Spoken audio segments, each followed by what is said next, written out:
Most of us believe that changing our lives has to begin with a big decision, a sharp turn, or some explosive moment. But the truth is much quieter than that. Life isn't rebuilt on special days, but on the most ordinary ones. The actions are so small, they feel insignificant. Making your bed, drinking water, going to sleep on time, finishing one task properly. No one applauds, no one notices. Yet it's precisely these silent moments that are shaping who you become. You don't fail because you lack motivation or discipline. You fail because you try to change through inspiration, when what you really need is a system simple enough to repeat every day. Change isn't loud. It accumulates. And at some point, you simply realize that you're different. Your morning doesn't begin with big decisions, but with the small actions you take while your mind is still half asleep. The way you wake up, the first thing you touch, and the rhythm of the first few minutes of the day are quietly laying the foundation for everything that follows. When you make your bed, you're not just arranging sheets and pillows, you're reminding yourself that one thing has already been completed today. When you drink water before reaching for your phone or coffee, your body and brain wake up in a natural, unhurried way. When you eat a familiar breakfast and keep your phone out of the bedroom, you reduce chaos right from the starting point. These morning habits don't make you special. They simply make life less disordered. And that's the foundation every other change needs to stand on. Most of the fatigue you feel during the day doesn't come from the amount of work you do, but from constantly having to make decisions in a fog. You wake up without clearly knowing where you're going, what to do first, or what actually matters. Time passes with the feeling of being pulled along, while your attention is constantly yanked away by notifications, messages, and interruptions. When you spend a few minutes in the evening looking over tomorrow's schedule, you're not trying to control life, but to remove uncertainty. You know where you'll start, what you'll focus on, and what you'll ignore. That clarity allows your brain to rest even before the new day begins. When you place your phone far away and do one thing at a time, you reclaim control over your own attention. Not through sheer willpower, but by reducing temptation. When you eat, you just eat. When you work, you just work.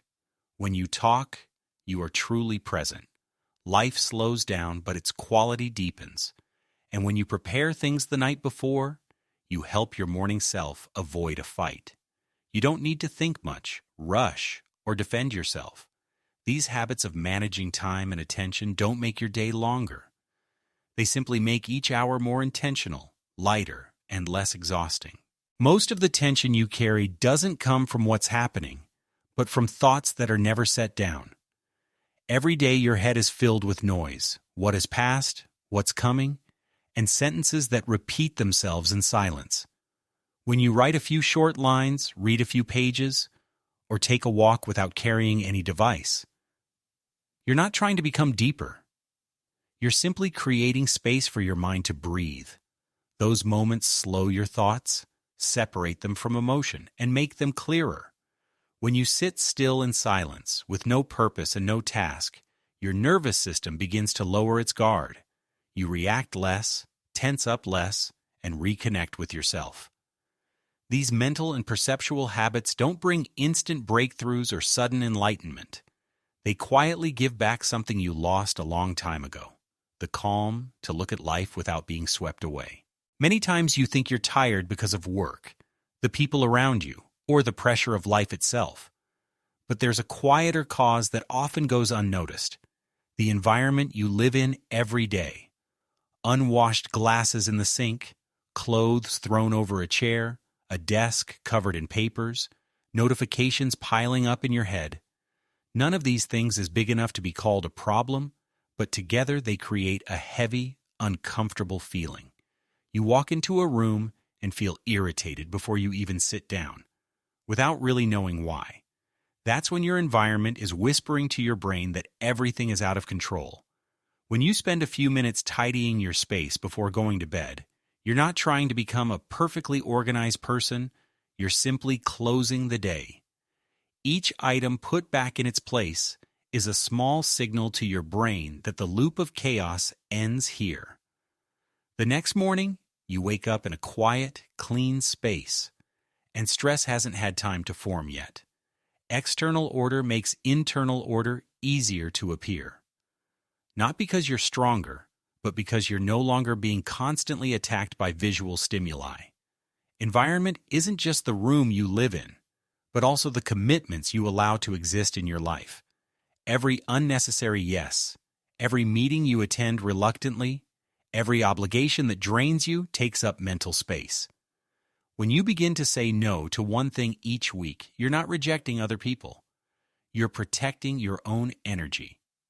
At first, it may make you feel guilty, selfish, or uncomfortable, but gradually you notice a strange lightness when your schedule is no longer filled with things that don't belong to you. Real order doesn't come from controlling everything, but from choosing less. When you remove what's unnecessary, you create space for what truly matters to exist. A tidy physical space helps you focus longer. A spacious mental environment helps you think more clearly. And when you're no longer constantly fighting clutter, you begin to have energy for deeper changes. Habits around environment and order may sound trivial, even boring, but they're quietly doing something very important, giving you back a sense of control. You don't need to change your entire home or reorganize your whole life. Just end each day a little more orderly and let go of one thing that no longer fits each week. Slowly, you'll realize that life no longer weighs on you the way it used to, not because all your problems disappeared, but because you created an environment calm enough for you to stand firmly within it. Many worries about money don't come from not having enough of it, but from not truly facing it. The numbers sit quietly in your account, yet in your mind there's a vague, floating feeling of not knowing whether you're okay or slowly slipping. You avoid opening your banking app, avoid looking at statements, and in return you carry a low, persistent anxiety. When you spend a few minutes each week reviewing your finances, you're not doing it to blame yourself or tighten control. You're simply turning on the light in a room that's been left dark for too long. As things become clear, fear begins to dissolve. You know how you've been spending, where you stand, and how you can adjust. This small financial habit won't make you rich overnight, but it gives you something rare, a sense of stability, the feeling that you're no longer avoiding your own life. Sleep is not a reward after a long, exhausting day. It's the biological foundation for everything you do while you're awake. When your bedtime constantly shifts, your body is forced to adapt as if it were living in a permanent state of jet lag. You wake up tired, your mind feels slow. Your emotions fluctuate easily even when you've technically slept enough hours. When you choose a fixed bedtime and keep it consistent, you're not sacrificing freedom or spontaneity. You're teaching your body when to rest and when to be active.